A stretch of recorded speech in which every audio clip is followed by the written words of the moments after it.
Good morning বন্ধুরা। আজ লোকনাথ পুজোর সকালে বাজারে গেছিলাম। কাল রাতে কিছু ফুল কিনে এনেছিলাম, ফুলগুলো খারাপ বেরিয়েছে। আজকে গেছিলাম আবার সকালে কিছু বাজার করতে, বাজার করে নিয়ে এলাম। আমি নিজের মতো করেই পুজো করেছি, সেরকম কিছু করিনি আয়োজন। এটা আমার লোকনাথ শ্বেত পাথরের আমার ঠাকুরটা। আমি যখন আগে বেহালায় থাকতাম তখন আমি যখন স্কুলে পড়তাম, আমার মা আমাকে বলেছিল স্কুলের সামনে একটা ঠাকুর আছে, দেখেছি শ্বেত পাথরে নিবি? তা আমি বলেছিলাম ঠিক আছে নাও। তা সেই ঠাকুরটা আজকে আমরা পুজো করি। আমি ওখানে তখন থাকি না, এখন এখানে মধ্যমগ্রামে থাকি। তো পুজো করি। আগে বাবাই পুজো করতো, বাবা অনেক কিছু আয়োজন করতো, দেখাচ্ছে আপনাদেরকে। আগে বাবাই পুজো করতো। তা বাবা বলতে বাড়িতে বাবা রান্না বান্না করে পুজো করতো।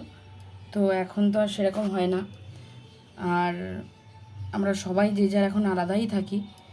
তো জানি না কবে আবার এক হব বা এক জায়গায় হতে পারবো। তো কি হয়েছে, তো তখন মা এই ঠাকুরটা নিয়ে এসে বাড়িতে পুজো করেছিল। মাকে স্বপ্নে দেখিয়েছিল লোকনাথ। তো মা বলেছিল তাহলে আমি এটা ঠাকুর নেব, তুই কিনে দিবি। তা আমি এই শ্বেতপাথরের ঠাকুরটা, আপনারা কি দেখতে পাচ্ছেন ভালোভাবে? এই শ্বেতপাথরের ঠাকুরটা আমি বাবা লোকনাথকে এনে দিয়েছিলাম। তো সেই থেকে আমি যখন চলে আসি তখন আমি এই ঠাকুরটা নিয়ে এসেছিলাম, নিয়ে এসে আমিও পুজো করি।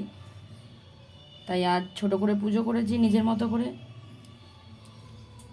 কালকেও বাজারে গেছিলাম, একদম পচা ফুল দিয়েছে, সেগুলো নিয়ে এসে আবার আজকে নতুন করে ওগুলো ফেলে দিয়ে আজকে নতুন করে আবার ফুল নিয়ে এলাম, নিয়ে এসে পুজো দিলাম। তাই ছোট্ট একটা গল্প আপনাদের সাথে শেয়ার করলাম।